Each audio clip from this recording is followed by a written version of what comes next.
ಈ ಒಂದು ಕಾರ್ಯಕ್ರಮದ ಉದ್ದೇಶ ನನಗೆ ತುಂಬಾ ಇಷ್ಟ ಆಯ್ತು.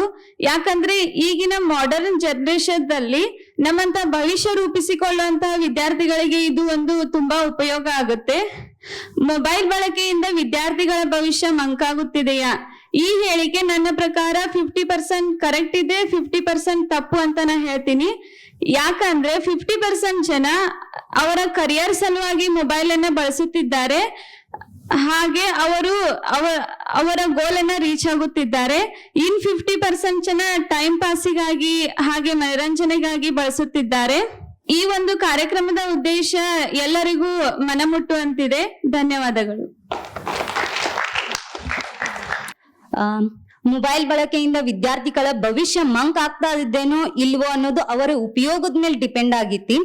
ಆದ್ರೆ ಭವಿಷ್ಯ ಮಂಕ್ ಆಗ್ತಾ ಇದೇನೋ ಗೊತ್ತಿಲ್ಲ, ಆದ್ರೆ ಕಣ್ಣುಗಳು ಮಾತ್ರ ಮಂಕ್ ಆಗ್ತಾ ಇದಾವ ಅನ್ನೋದಕ್ ನಾ ಗ್ಯಾರಂಟಿ ಕೊಡ್ತೇನಿ. ಮೊದ್ಲಿನ ಕಾಲದಾಗ ಅಮ್ಮ ಮತ್ತೆ ಅಪ್ಪಂದ್ರಿ ಏನ್ ಮಾಡ್ತಾ ಇದ್ರು, ಮಕ್ಕಳಿಗೆ ಊಟ ಮಾಡಿಸ್ಬೇಕಂತಂದ್ರ ಚಂದಮಾಮನ್ ತೋರಿಸಿ ಊಟ ಮಾಡಿಸ್ತಿದ್ರು. ಬಟ್ ಇವಾಗ ಏನ್ ಮಾಡ್ತಿದಾರಂದ್ರೆ, ತಗೋ ಮೊಬೈಲ್ ತಗೋ ಊಟ ಮಾಡು, ಮೊಬೈಲ್ ತಗೋ ಊಟ ಮಾಡು ಅಂತ ಹೇಳಿ ನಿಂತ್ ಬಿಡ್ತಾರು.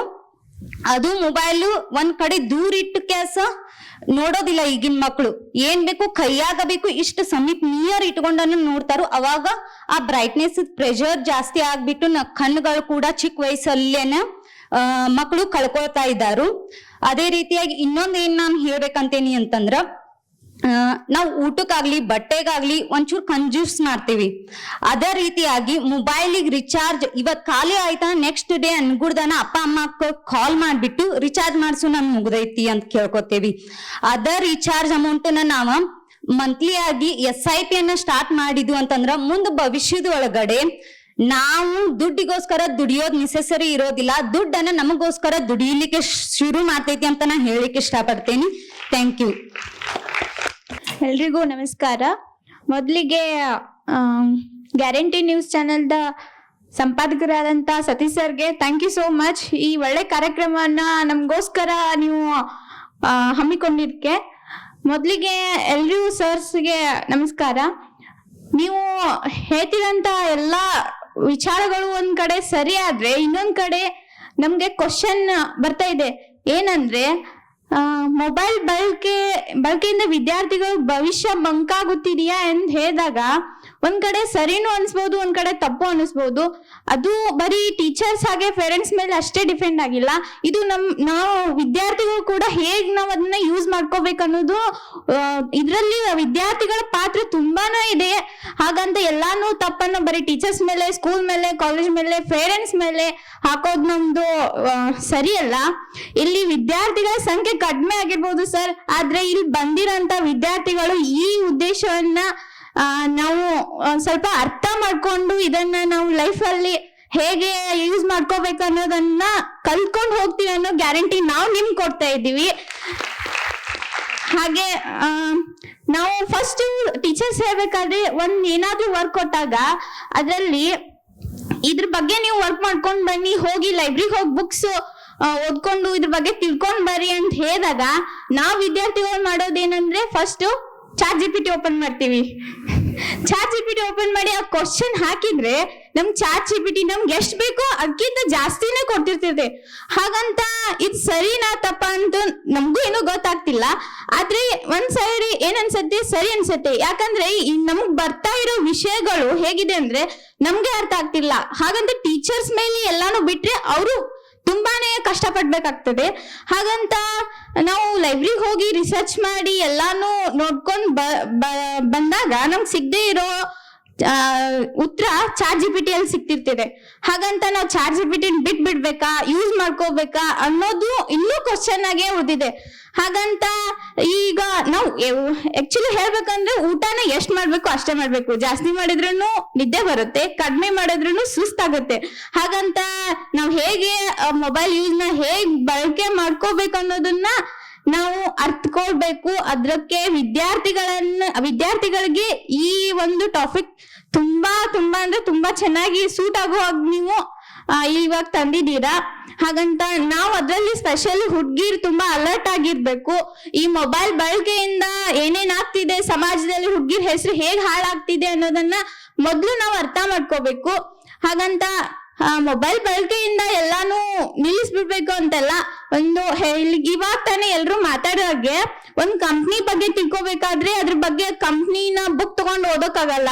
ಯಾಕಂದ್ರೆ ಕಂಪ್ನಿ ಸ್ಟಾರ್ಟ್ ಆಗಿರೋದು ಅವಾಗಿರುತ್ತೆ. ಅದ್ರ ಬಗ್ಗೆ ಸ್ವಲ್ಪ ಗೂಗಲ್ ಅಲ್ಲಿ ಸರ್ಚ್ ಮಾಡಿದ್ರೆ ಅದ್ ನಮ್ ಕಂಪ್ನಿ ಬಗ್ಗೆ ಎಲ್ಲಾನು ತಿಳ್ಕೊಬಹುದು, ಎಲ್ಲಾನು ವಿಷಯಗಳನ್ನ ಕೊಡ್ತಿರ್ತದೆ. ಹಾಗಂತ ಗೂಗಲ್ ಬಿಟ್ಬಿಡ್ಬೇಕು ನಾವು. ಯಾಕಂದ್ರೆ ನಮ್ದು ಮೊದ್ಲಿಗೆ ನಮ್ದು ಇಂಟೆನ್ಷನ್ ಇರೋದೇ ವಿದ್ಯಾರ್ಥಿಗಳದ ನಮ್ ಭವಿಷ್ಯ ಉಜ್ವಲ ಆಗಿರ್ಬೇಕಂತ. ಹಾಗಂತ ಎಲ್ಲಾನು ಬಿಟ್ಬಿಡಕ್ ಆಗಂಗಿಲ್ಲ. ಒಂದು ಜಾಬ್ಗೆ ಹೋಗ್ಬೇಕಾದ್ರೆ ಅದ್ರ ಬಗ್ಗೆ ತಿಳ್ಕೊಂಡ ಹೋಗ್ಬೇಕಾಗತ್ತೆ. ಹಾಗಂತ ಎಲ್ಲಾರನು ಕೇಳ್ಕೊಂಡ್ ಕೂಡಕ್ ಆಗಂಗಿಲ್ಲ. ಒಂದ್ ಮೊಬೈಲ್ ಇವಾಗಿನ ಕಾಲದಲ್ಲಿ ಹೇಗಿದ್ರೆ ಅವ್ನ ಹತ್ರ ಸ್ಮಾರ್ಟ್ ಫೋನ್ ಇರ್ಲಿಲ್ಲ ಅಂದ್ರೆ ಅವನು ಅನ್ಎಜುಕೇಟೆಡ್ ತರ ನೋಡೋ ಹಾಗೆ ಈಗ ಸಮಾಜ ಎಲ್ಲಾರನು ನಮ್ ಹಾಗೆ ನೋಡ್ತಿದೆ. ಯಾಕಂದ್ರೆ ಅವನು ಒಳ್ಳೆ ಟಾಪರ್, ಎಲ್ಲಾ ಬರೀತಾನೆ, ಎಕ್ಸಾಮ್ ಅಲ್ಲಿ ಒಳ್ಳೆ ಮಾರ್ಕ್ಸ್ ತಗೋತಾರೆ, ಎಲ್ಲಾ ಮಾಡ್ತಾರೆ ಅಂದ್ರೇನೆ ಅದೇ ಮೊಬೈಲ್ ಯೂಸ್ ಮಾಡಕ್ ಬರಲ್ಲ, ಅವೆಂತ ಟಾಪರು ಹೀಗೆಲ್ಲ ಅನ್ನೋ ಕ್ವಶನ್ಗಳು ಸಮಾಜದಲ್ಲಿ ಬೆಳ್ತಾ ಇರುವಾಗ ನಾವು ಮೊಬೈಲ್ ಬಿಡ್ಬೇಕಾ ಯೂಸ್ ಮಾಡ್ಬೇಕಾ ಅನ್ನೋದನ್ನು ವಿದ್ಯಾರ್ಥಿಗಳ ಮೇಲೆ ಡಿಪೆಂಡ್ ಆಗಿದೆ. ಹಾಗಂತ ಪೇರೆಂಟ್ಸ್ ಮೇಲೆ, ಟೀಚರ್ಸ್ ಮೇಲೆ ಬರೀ ಅವ್ರ ಮೇಲೆನೆ ಹಾಕೋದು ನಮಗೂ ಸರಿ ಅನ್ಸಲ್ಲ. ಇವಾಗ ಬಂದಿರೋ ಎಲ್ಲ ನಾವು ಆವಾಗ್ಲೇ ಹೇಳಿದಾಗ ಗ್ಯಾರಂಟಿ ಕೊಡ್ತೀವಿ. ಅವಾಗ್ಲೇ ಡಿವೈಸ್ ಸರ್ ಹೇಳ್ದಂಗೆ ಒಬ್ರು ಪೊಲೀಸರಾಗಿ ಹೇಳಿಲ್ಲ, ಅವ್ರು ಒಬ್ರು ತಂದೆ ಕೂಡ ಆಗಿನೂ ಎಲ್ಲಾನು ವಿಷಯಗಳನ್ನ ನಮ್ಗೆ ತಿಳಿಸಿ ಹೋಗಿದ್ದಾರೆ. ಆಮೇಲೆ ಸಂತೋಷ್ ಸರ್ ತುಂಬಾ ಚೆನ್ನಾಗಿ ಎಲ್ಲಾನು ಅರ್ಥ ಮಾಡಿಸ್ಕೊಟ್ಟು ಹೋಗಿದ್ದಾರೆ. ಇನ್ನೊಂದ್ಸಾರಿ ಎಲ್ಲಾ ವಿದ್ಯಾರ್ಥಿಗಳ ಪರವಾಗಿ ಸತೀಶ್ ಸರ್ಗೆ ಆಮೇಲೆ ಎಲ್ಲಾ ಗ್ಯಾರಂಟಿ ನ್ಯೂಸ್ ಚಾನೆಲ್ಗೆ ನಾನು ಧನ್ಯವಾದ ಹೇಳ್ತೀನಿ. Thank you so much sir. ಈಗ ವಿದ್ಯಾರ್ಥಿಗಳು ಮಾತಾಡ್ತಾ ಇರೋದ್ರಲ್ಲಿ ನಾವು ಒಂದನ್ನ ಗಮನಿಸ್ಬೇಕು. ನಾವು ಮಾತಾಡ್ಬೇಕಾದ್ರೆ ಇದರಿಂದ ಆಗುವಂತ ದುರ್ವರ್ತನೆಗಳು ಅಥವಾ ತೊಂದರೆಗಳನ್ನ ಕುರಿತು ನಾವು ನಮ್ಮ ಜನರೇಷನ್ ಇಂದ ಯೋಚನೆ ಮಾಡ್ತಾ ಇದೀವಿ. ವಿದ್ಯಾರ್ಥಿಗಳು ಅದರ ಪಾಸಿಟಿವ್ ಸೈಡ್ ನೋಡ್ತಾ ಇದ್ದಾರೆ. ಯಾಕಂದ್ರೆ ನಾವು ಪಾಲಕರಾಗ್ಲಿ, ಪ್ರಾಂಶುಪಾಲರಾಗ್ಲಿ, ಉಪನ್ಯಾಸಕರಾಗ್ಲಿ ನಾವೇನ್ ಯೋಚನೆ ಮಾಡ್ತೀವಿ, ಇದನ್ನ ಬಳಸಿ ಎಷ್ಟು ಜನ ಕೆಟ್ಟ ಹೋಗ್ತಾ ಇದಾರಪ್ಪ ಅನ್ನೋದನ್ನ ಅಷ್ಟೇ ನಾವು ಫೋಕಸ್ ಮಾಡ್ತಿರ್ತೀವಿ. ಅವ್ರು ChatGPT ಬಗ್ಗೆ ಮಾತಾಡ್ತಾ ಇದಾರೆ, ಆರ್ಟಿಫಿಷಿಯಲ್ ಇಂಟೆಲಿಜೆನ್ಸ್ ಬಗ್ಗೆ ಮಾತಾಡ್ತಾ ಇದಾರೆ. ನಾಳೆ ಯಾವ್ದಾದ್ರು ಒಂದು ನೌಕರಿ ಹಿಡಿಬೇಕಾದ್ರೆ ನಾನು ಅದರ ಬಗ್ಗೆ ತಿಳುವಳಿಕೆ ಹ್ಯಾಕ್ ಪಡ್ಕೋಬೇಕು ಅನ್ನೋದನ್ನು ಮಾತಾಡ್ತಾ ಇದ್ದಾರೆ. ಒಂದನ್ನಂತೂ ನಾವೆಲ್ಲರೂ ಒಪ್ಕೊಂಡ್ಬಿಟ್ವಿ, ಏನಂದ್ರೆ ಒಂದು ಕತ್ತಿ ಇರ್ಬೋದು, ಒಂದು ಬೆಂಕಿ ಪೆಟ್ನ ಇರ್ಬೋದು, ಅಥವಾ ಮೊಬೈಲ್ ಇರ್ಬೋದು, ಟಿವಿ ಇರ್ಬೋದು, ಇವೆಲ್ಲವೂ ಕೂಡ ಸಾಧನಗಳು, tools. It has been found by the human beings for the betterment of human life. ಜೀವನವನ್ನ ಉತ್ತಮಪಡಿಸಲಿಕ್ಕಾಗಿ ನಾವು ಒಂದೊಂದೇ ಕಂಡ್ಕೋತಾ ಬರ್ತಾ ಇದೀವಿ. ಬೆಂಕಿನ ಕಂಡಿಡಿದ್ವಿ, ಚಕ್ರನ್ ಕಂಡಿಡಿದ್ವಿ, ಹೀಗೆ ಮಾಡ್ತಾ ರಾಕೆಟ್ಗಳು ಕಂಡಿಡಿದ್ವಿ. ಬೆಂಕಿನ ಕಂಡಿಡಿದ್ವಿ ಅಂತೇಳಿ ಅದನ್ನ ಬೆಂಕಿ ಹಚ್ಚಬಹುದು ಅಂತ ಬರಮನಿ ಸರ್ ಎಕ್ಸಾಂಪಲ್ ಕೊಟ್ರು. ಚಾಕು ಇದ್ರೆ ಯಾರಿಗಾರು ಚುಚ್ಚಬಹುದು, ನಾವು ತರಕಾರಿನೂ ಕೂಡ ಕಟ್ ಮಾಡ್ಬೋದು. ಮೊಬೈಲು ಕೂಡ ಹಾಗೇನೆ. ಅದರಲ್ಲೂ ಕೂಡ ಮೊಬೈಲ್ ಇಲ್ಲದೆ ಜೀವನನೇ ಇಲ್ಲ. ಮತ್ತೊಂದು ನಾನು ಗಮನಿಸಿದೆ, ನಮಗೆ ಪ್ರಸ್ತುತತೆಯ ಅರಿವಿರ್ಬೇಕು, ರಿಲೆವೆನ್ಸ್ ಬಗ್ಗೆ. ಈಗ ನಾನು ನೋಡಿದೆ, ನಾವು ಏನ್ ಟೀಚರ್ಸು, ಲೆಕ್ಚರರ್ಸು ಅಥವಾ ಉಳಿದವರು ಮೊಬೈಲ್ಗಳನ್ನು ಬಳಸ್ತಾ ಇದೀವಿ, ನೀವು ಯಾರು ಬಳಸಲಿಲ್ಲ. You are keen to understand the uses and misuses of mobile. ಹೌದಾ? ಹಾಗಿರೋದ್ರಿಂದ ನಿಮಗೆ ಯಾವ ರೀತಿ ಬಳಸ್ಬೇಕು, ನನ್ನ ಗುರಿ ಏನು, ಎಷ್ಟು ಬಳಸ್ಬೇಕು. ಆದ್ರೆ ಒಂದು ಬಹಳ ದೊಡ್ಡ ತೊಂದರೆ ನೀವು ವಿದ್ಯಾರ್ಥಿಗಳು ಕಂಡ್ಕೊಳ್ಳೇಬೇಕು. ನನ್ನ ಮಗಳ 2 ಹೆಣ್ಮಕ್ಳಿದಾರೆ ನನಗೆ. ಅವರ ಒಂದು ಅನುಭವದಿಂದ ನಾನು ಗಮನಿಸುವುದೇನೆಂದ್ರೆ, ಮೊಬೈಲ್ ಅದರಲ್ಲೂ ಆರ್ಟಿಫಿಷಿಯಲ್ ಇಂಟೆಲಿಜೆನ್ಸ್ ಬಂದಿರೋದ್ರಿಂದ ನಾವೆಲ್ಲ ಮಾತಾಡಿದಾಗ ಒಂದನ್ನು ಏನೋ ನೋಡಿದ್ವಿ ಅಂದ್ರೆ ಅದನ್ನ ಅಲ್ಲೇ ಹೇಳ್ಕೊಂಡು ಹೋಗತ್ತ. ಮೊದಲಿನ ಕಾಲದಲ್ಲಿ ಹಾಗಿರ್ಲಿಲ್ಲ. ಯಾರೋ ಒಬ್ರು ಸಿಗರೇಟ್ ಸೇರ್ಬೇಕು, ಯಾಕಂದ್ರೆ teenagers try to find different things by their own personal experience. Cigarette ಸೇದ್ಬೇಕಂದ್ರೆ ಅವ್ನು ಯಾವುದೋ ಒಂದು ಮೂಲೆಗೆ ಹೋಗ್ಬೇಕಾಗಿತ್ತು, ಕಾಣ್ಲಾರ್ದಂಗ್ ಸೇದ್ಬೇಕಾಗಿತ್ತು. ಟಿವಿಗಳು ನೋಡ್ಬೇಕಾದ್ರೆ ಟಿವಿಯಲ್ಲಿ ಎಲ್ಲಾ ಪ್ರೋಗ್ರಾಮ್ ನಮ್ಗೆ ಬೇಕಾದ್ದೇ ಬರ್ತಿರ್ಲಿಲ್ಲ, ಎಲ್ಲರೂ ನೋಡೋಂತಾವ್ ಇರ್ತಿದ್ವು. ಮೊಬೈಲ್ ಹಂಗಲ್ಲ, ಒಂದ್ ಮೂಲೆಯಲ್ಲಿ ಹೋಗ್ಬಿಡ್ಬೋದು. ಮೂಲೆಯಲ್ಲಿ ನಾವು ಒಬ್ಬನೇ ಆದ್ಕೊಳ್ಳೆ ನಾನೇನ್ ಮಾಡ್ತೀನಿ, ನನಗೆ ಆಸೆ ಇರುವಂತದ್ದನ್ನ ನೋಡ್ತೇನೆ. ಟೀನೇಜ್ ಅಲ್ಲಿ ಏನ್ ಮಾಡ್ತೀವಿ, ಯಾವುದೋ ಒಂದು ವಸ್ತುವಿನ ಕಡೆಗೆ ಅದು ಎಳೆಯುತ್ತೆ. ಹೀಗಾಗಿ ನೀವು ಮೊಬೈಲ್ ಅಲ್ಲಿ ಹೋಗಿ ಅಂತದ್ರಲ್ಲಿ ಹೋಗ್ಬಿಟ್ರೆ ತೊಂದರೆ ಆಗತ್ತೆ ಅನ್ನುವಂತ ಅರಿವಿಟ್ಕೊಂಡ್ರೆ ಸಾಕು. ನಾವು ನಮ್ಮ ತಂದೆ ತಾಯಿಗೆ ಒಳ್ಳೆಯವರಾಗ್ಬೇಕು, ನಮ್ಮ ಟೀಚರ್ಸ್ ಒಳ್ಳೆಯವರಾಗಬೇಕು, ನನ್ನ ಜೀವನದ ಧ್ಯೇಯನ್ನ ನಾನು ಮುಟ್ಟಬೇಕು. ಇಷ್ಟು ತಿಳ್ಕೊಂಡ್ಬಿಟ್ರೆ ಯಾರ್ದು ಅವಶ್ಯಕತೆನೂ ಇಲ್ಲ. You will use the tools for the betterment of yourself and your family and the society. ಇಷ್ಟನ್ನು ತಿಳ್ಕೊಂಡ್ರೆ ನೀವೆಲ್ಲರೂ ಕೂಡ ಸಕ್ಸಸ್ಫುಲ್ ಆಗ್ತೀವಿ. ನಾವು ಕೂಡ ನಮ್ಮ ವಿದ್ಯಾರ್ಥಿಗಳ ಮತ್ತೆ ನಮ್ಮ ಮಕ್ಕಳ, ನಮ್ಗಿಂತ ಏನು ಅವ್ರು ಕೆಟ್ಟವ್ರು ಅಂತ ತಿಳ್ಕೊಳ್ಳೋ ಅವಶ್ಯಕತೆ ಇಲ್ಲ. ನಮ್ಗೆ ಯಾವಾಗ ಒಂದು ಹೆದರಿಕೆ ಇರುತ್ತೆ, ನಮ್ಮ ಮಕ್ಕಳು ಕೆಡಬಾರದಪ್ಪ, ಅದಕ್ಕೆ ನಾವ್ ಏನ್ ಮಾಡ್ತೀವಿ, ಹೆಚ್ಚು ಒತ್ತಡ ಇರ್ತೀವಿ, ನಮಗ್ ಬರೀ ನೆಗೆಟಿವ್ ಕಾಣ್ತಾವ. ಆದ್ರೆ ಒಂದ್ ಗಮನಿಸ್ರಿ, ವಿದ್ಯಾರ್ಥಿಗಳು ಹಿಂದಿನ ಕಾಲಕ್ಕಿಂತ ಈಗ ಇಂಟೆಲಿಜೆನ್ಸ್ ಅಲ್ಲಿ ಮುಂದೆನೇ ಇದಾರೆ. ನೀವು ಪರೀಕ್ಷೆ ಮಾಡಿ ನೋಡ್ರಿ. ನಾವ್ ಹೆಚ್ಚು ಕಾಳಜಿ ಮಾಡ್ತೀವಿ. ನಮ್ಮ ತಂದೆ ತಾಯಿಗಳು ನಮ್ಗೆ ಬಿಟ್ಬಿಟ್ಟಿದ್ರು. ಸಂಜೆ ಆದ್ರೆ ಅವ್ರ ಮನೆಗೆ ಬರ್ಬೇಕಂತಿದ್ರೆ ಹೊರತು ನೀ ಎಲ್ಲಿ ಹೋಗಿದ್ದಿ, ಯಾರ ಜೋಡಿ ಇದ್ದಿ, ನಿನ್ ಪರೀಕ್ಷೆಗೆ ನಾ ಮನೆಗೆ ಬಿಟ್ಟು ಬರೋ, ಅಲ್ಲಿ ಸ್ಕೂಲಿಗೆ ಬಿಟ್ಟು ಬರ್ತೀನಿ, ವಾಪಸ್ ಕರ್ಕೊಂಡ್ ಬರ್ತೀನಿ, ನೀವೆಲ್ಲ ಇರ್ಲಿಲ್ಲ. ಅವ್ರಿಗೆ ಸಾಕಷ್ಟು ಫ್ರೀಡಮ್ ಇತ್ತು. ನಾವೇನ್ ಮಾಡ್ತಾ ಇದ್ವಿ, ಎಲ್ಲಾನು ಕರ್ಟಲ್. ನೀವು ಎಷ್ಟು ತಾಸು ಮೊಬೈಲ್ ನೋಡ್ಬೇಕು ನಾನು ಹೇಳಕತ್ತೀನಿ, ಹಂಗ್ ಬೇಡ. ಅವ್ರು ಮೊಬೈಲ್ ಅಲ್ಲಿ ಏನ್ ನೋಡ್ತಾ ಇದಾರೆ ಅಂತ ತಿಳ್ಕೊಳಕ್ ಸಾಧ್ಯತೆ ಐತಿ. ನಾವು ಅವ್ರಿಗಿಂತ ಸ್ವಲ್ಪ ಮುಂದೆ ಹೋಗ್ಬೇಕು. ಅವ್ರು ಏನ್ ನೋಡ್ಯಾರ ಒಂದ್ಸರಿ ರೆಫರ್ ಮಾಡಿ ನೋಡೋಣ.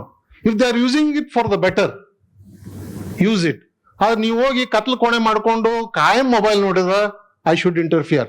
ನೀವು ಅವಾಗ ಸೆನ್ಸಿಟಿವ್ ಆಗಬಾರ್ದು. ನಾ ಸೂಸೈಡ್ ಮಾಡ್ಕೋತೀನಿ, ನಮ್ಮ ಅಪ್ಪ ಬಂದು ಯಾಕೆ ಕೇಳ್ದ, ಹಿಂಗಾಗಬಾರ್ದು. It is always from both sides. Younger generation, be responsible.